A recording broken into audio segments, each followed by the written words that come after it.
The Snapdragon 8 Elite Gen 5 name sounds simple, but Qualcomm has actually created several different versions of this chip, and one of them is now getting a lot of attention. It's called the Snapdragon 8 Elite Gen 5 V series, and honestly, this is probably the most interesting version because Qualcomm is giving it a gaming-focused name, but the hardware tells a slightly different story. So what exactly is the V series and why does it matter? Let's start with the normal Snapdragon 8 Elite Gen 5.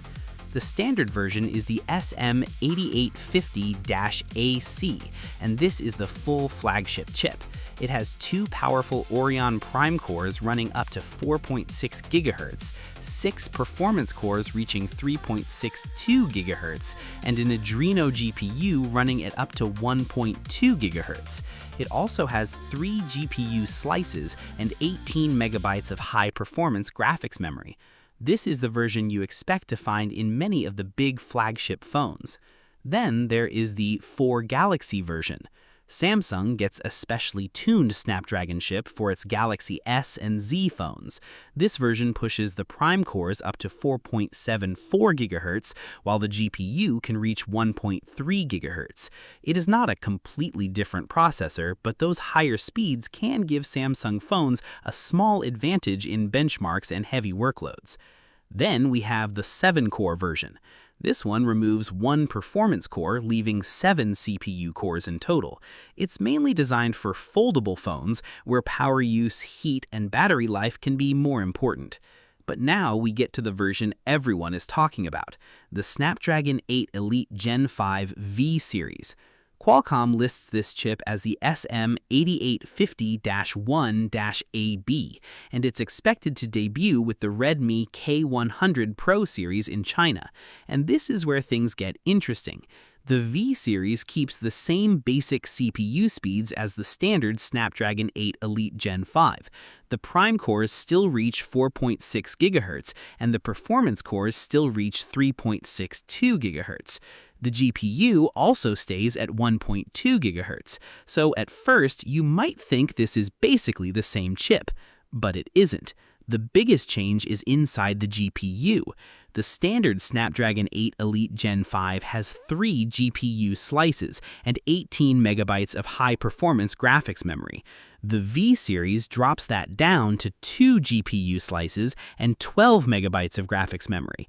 And that is a pretty important change, because even though Qualcomm is calling this a gaming-focused chip, the GPU is actually smaller than the one inside the full version. So don't look at the word V series and automatically think you're getting a more powerful gaming processor. This is where things get confusing. Qualcomm is using the slogan "Game smarter, not harder," and the chip still supports important gaming features. You still get hardware ray tracing, mesh shading, and support for Unreal Engine 5 features, so the V series isn't a bad gaming chip. Far from it, but compared with the full Snapdragon 8 Elite Gen 5, it's clearly a cut-down version, and that probably explains why Qualcomm is putting it into cheaper flagship phones. This could be the real reason the V series exists. Phone makers want powerful chips, but they also want to keep the price of the phone under control. A full Snapdragon 8 Elite Gen 5 costs more to produce, especially with its larger GPU setup. So Qualcomm can take the same basic architecture, reduce some of the graphics hardware, and offer phone makers a cheaper option. That could allow brands to sell high-performance phones at a lower price. And for gamers, this could actually be pretty interesting, because even with fewer GPU resources, the V series could still deliver very high performance in normal Android games. The real question is how big the performance gap will be. Will the V series be just a little slower than the full Snapdragon 8 Elite Gen 5, or will the missing GPU slice and lower graphics memory make a much bigger difference in demanding games? That's something we need real-world tests to find out, and this is why benchmarks will be very important. I want to see the V series tested against the standard Snapdragon 8 Elite Gen 5 in games like Genshin Impact, demanding Unreal Engine games, emulation, and long gaming sessions. Because peak performance is only one part of the story. We also need to know how hot the chip gets, how quickly it uses the battery, and whether it can maintain its performance after 30 or 60 minutes of gaming.